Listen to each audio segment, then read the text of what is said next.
Hi there, I'm back with my second reading today and I'm continuing the Australian theme. There was George Papadopoulos and the Australian ambassador, which actually triggered so much, and Julian Assange, Wikileaks, is Australian. So there's a lot to be proud of. Okay, so before I launch into that, just something generally, because I read your comments avidly. Thank you, thank you, thank you.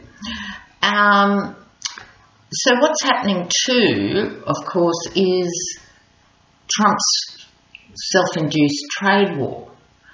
So it'll mean, of course, that everyone will be paying more for their flat-screen TVs, their iPhones, but also I didn't realise how much medical equipment like MRI scanners and stuff got produced by China.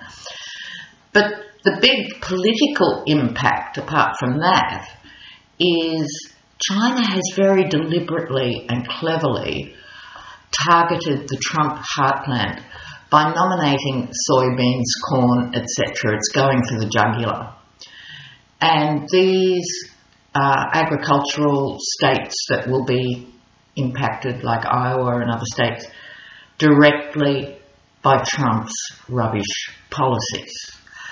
So, given that hopefully down the track these things can be reversed and things can go back to what used to pass as normal in the trade, international trade, hopefully it won't have a lasting impact, but hopefully the short-term impact is Trump voters will go, you know what, he promised us the world and now the family farm's gone. Hello, reality. Okay, so I'm going to move on to now Julian Assange and Wikileaks. Julian Assange is definitely strange. I'm sure he's on the spectrum. And at first, many of us in Australia, not many, I suppose a subcultural percentage, thought Wikileaks was going to be a great idea, that they were going to independently leak things that were embarrassing to big governments and therefore force them into behaving better over issues. That backfired because, of course, he just leapt into bed with the Conservatives, not just in America, but globally. And I wonder what hold Russia has over him as well. He's looking very pale, even paler than me, having spent 6 years in the Ecuadorian embassy in London. Can't go out or he'll be arrested. So let's just have a look at Julian Assange and Wikileaks.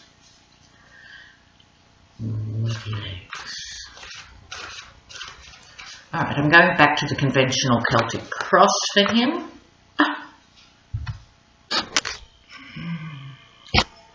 Bang in the middle, the tower crashing down on Julian Assange's head. Okay, let's have a look. Okay, the essence of this reading, excuse me, Dominion, the Two of Wands. Yeah.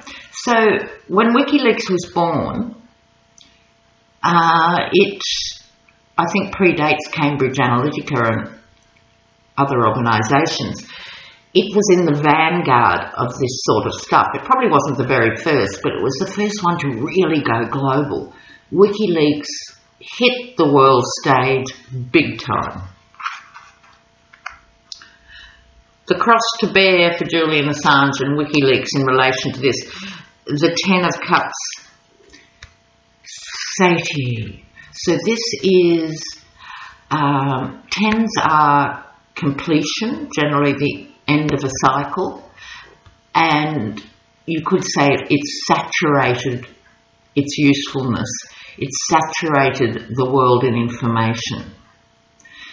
So what has happened now is there is so much information out there, including, of course, all the Facebook stuff.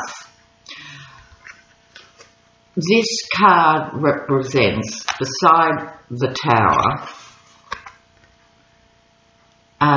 essentially they accomplished what they set out to do, but then it went into overkill. Does that make sense? So it sort of devoured itself. There's an element of over-the-topness about this. Underneath the root, strength. Wikileaks was, and perhaps as we sit here still is, phenomenally powerful. But it's right underneath the Tower. So it had all this strength and ability to impact. If you think of wands as action, as fire. But now very firmly the Tower is the centrepiece, the crashing Tower. If you look at the toss deck closely, you have the all-seeing eye, which is also symbolic of the ultimate hacking organisation. Behind that further, the Chariot. Okay, the thing about the Chariot, as I'm sure you're now all familiar, is it's about going forward in quite a heedless fashion. So Julian Assange was very young when he started Wikileaks, so there was a naivety and enthusiasm for the project. Now he's nudging middle age. I'm sure he has more regret. But given that this is in the past, it was phenomenally successful. And I'm sure he's made zillions, but he'll be chowing through it as we speak.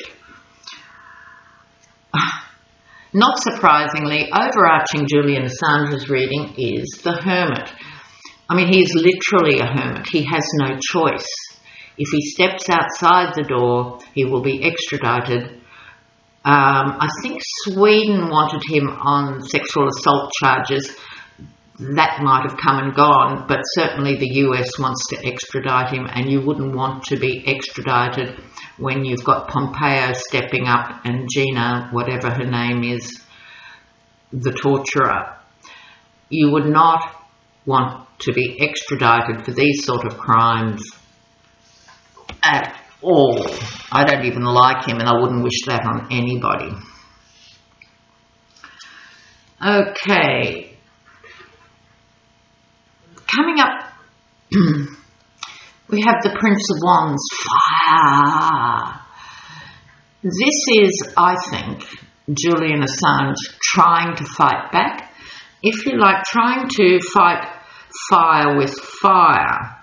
So you have wands here and wands here. He's trying to fight fire with fire. Also notice the chariot symbology. Chariots. I'm not seeing it, Julian.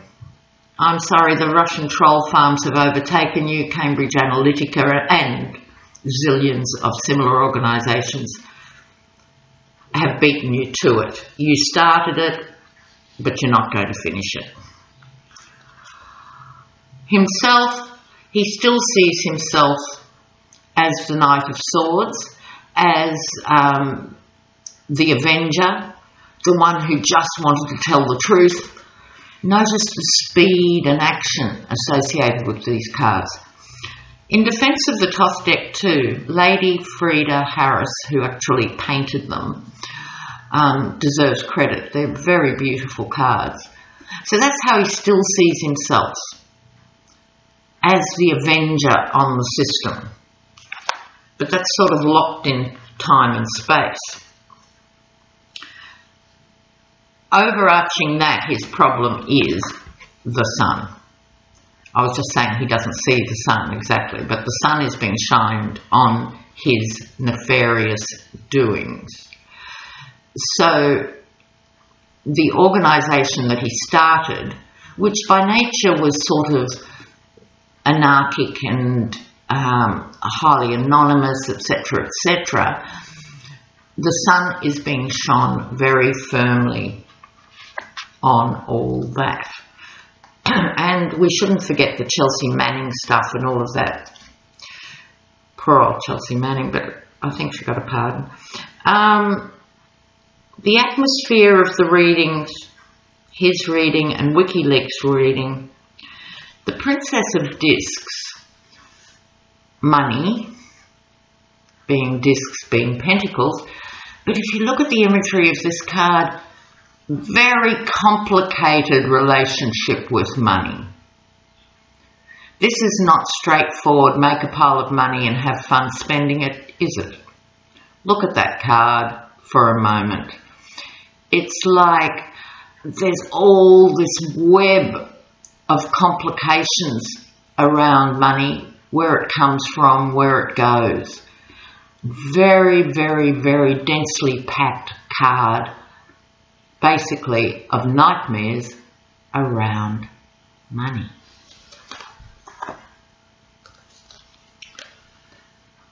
Coming up for Julian, one of the better cards in the reading, Truce. So this is the Four of Swords. In the Rider-Waite deck, that's the figure lying down with the swords that's classically interpreted as retreat. Well, he's certainly in retreat. He's the ultimate hermit. But this is called Truce in the Thoth deck. So this could indicate that he does some sort of deal to get out of the embassy, in some way calling a truce, or someone calling a truce with him. He has got Jeffrey Robinson and other very high-powered human rights lawyers, so there might be some wriggle room from the human rights angle. I can't imagine what it is, but he has got the truce card. Further out, the Ten of Discs, wealth, okay. So, yes, it's going to cost him a lot of money if he's going to legally get a truce. I'm sure he has immense amounts of money stashed away, but it's complicated. Also, with the Paradise Papers and everything else, I wonder if, even though he has money, whether he even has access to it. I mean, I wonder who's paying for his Foxtel subscription in the embassy. Alright, further out, the Emperor. Now, this is often the Trump card. I don't think Trump would even know who Julian Assange was. So I'm not likely to read this as Trump. It's more likely to be a judicial figure about the truce.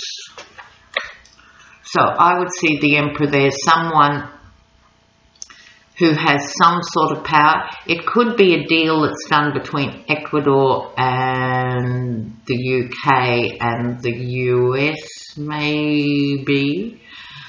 But he's got someone fighting for him. But you really wouldn't want to be in Julian Assange's shoes. Okay. Now, a couple more little snippets. Laura Ingraham.